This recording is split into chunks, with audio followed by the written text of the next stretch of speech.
Alright, hello everyone. I am setting up my bag here for hole number 9. And we are going to set up for Berserker here.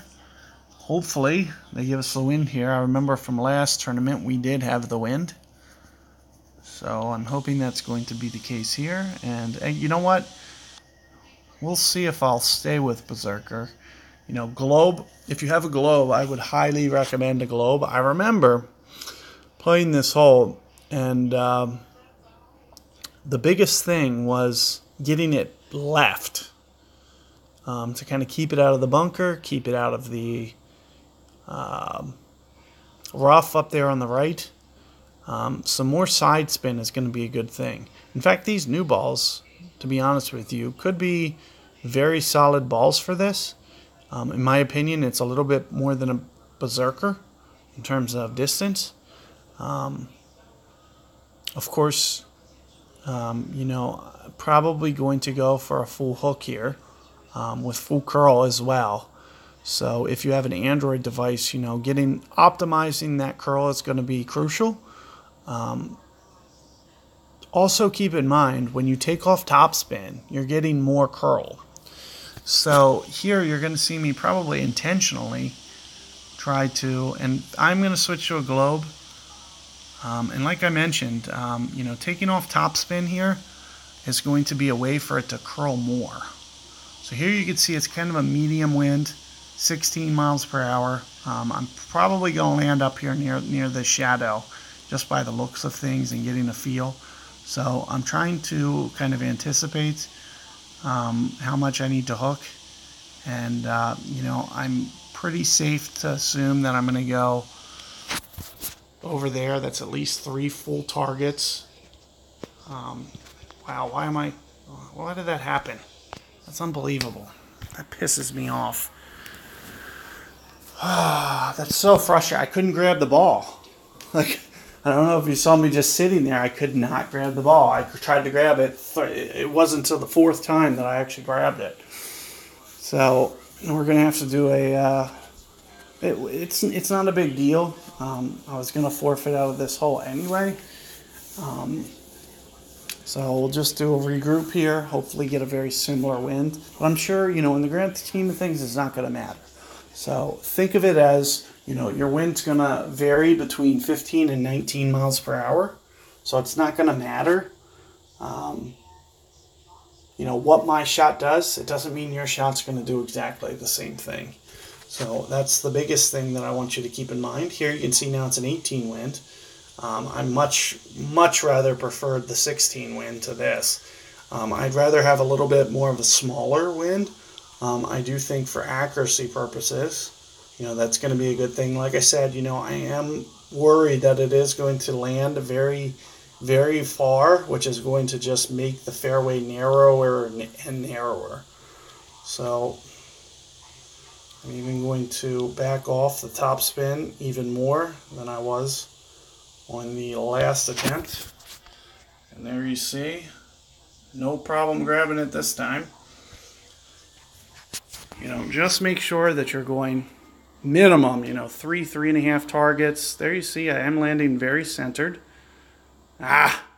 Just caught that rough, so if I would have got it over that, it would have gone straight towards the hole and given myself a good chance. Like I said, you know, what I just did there power-wise and topspin-wise, it was going to be enough to get there had it just cleared that rough patch. I would have got there, no question. So it would be nice to know if I would have made this or not. I don't want to miss it. I'd rather forfeit out. So I will walk you through the setup. There you see max club. I usually, if I'm at max club, I'll set up more to mid club intentionally. So I'll play something more at mid club just so it's more of a half adjustment. But since it's a side wind, you know, I would do a little bit more of a, you know, over adjustment. So I would probably, if it was me, I would go 9 rings for a half club here. And if you want to see what this looks like via the side, that's what it looks like. And that's how I would anticipate that you guys should play that hole with about that much break if you're that far out. If I was going to miss, it was going to be a lip out. Like, it was going to be very, very close to going in with that adjustment, but it was probably going, especially if you play proper speed and don't bring it in too fast, it'll probably just kind of ease its way into the hole and not lip out. So good luck with that, ninth hole.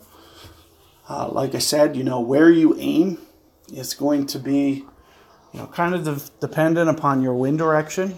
Each person is going to have their own kind of wind angle. So you're not going to want to use a reference point for your aims.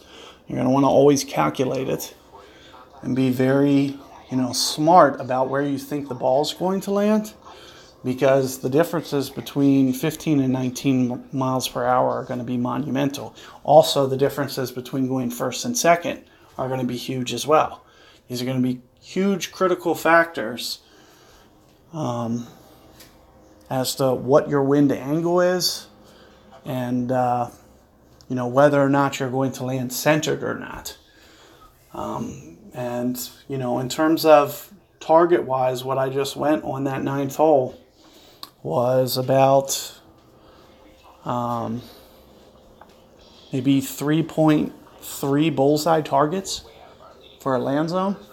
So I was setting up my left of my bullseye kind of where I anticipated the wind was going to take the ball, and then I just moved targets. If the left of my bullseye is kind of my target, then I move an additional 2 1/3 targets. So 2 full targets you saw me stack on top, and then I add just a couple more rings on top of that, probably about 3. And it was more of just kind of an estimation more than anything. But when you're that downwind, anticipate that kind on an Epoch 7. If you're playing an Epoch 6 or an Epoch 5, you're just going to want to come off of that about 10%. So maybe 3 full targets, 2.9, maybe come in 1 ring, not very much. So just anticipate, we're going to have the same landing zone with Epoch 5, Epoch 6. That's one of the biggest reasons that Epoch 5 upgrade is so critical. So you're not landing it any shorter than my club, which is crucial. That first bounce, as you can see, for that hole, it doesn't matter if you have Epoch 5, it doesn't matter if you have Epoch 7. I used, 2 bars of topspin, and still would have got to the green if it just cleared 1 more yard of rough. So that's not going to be the critical part.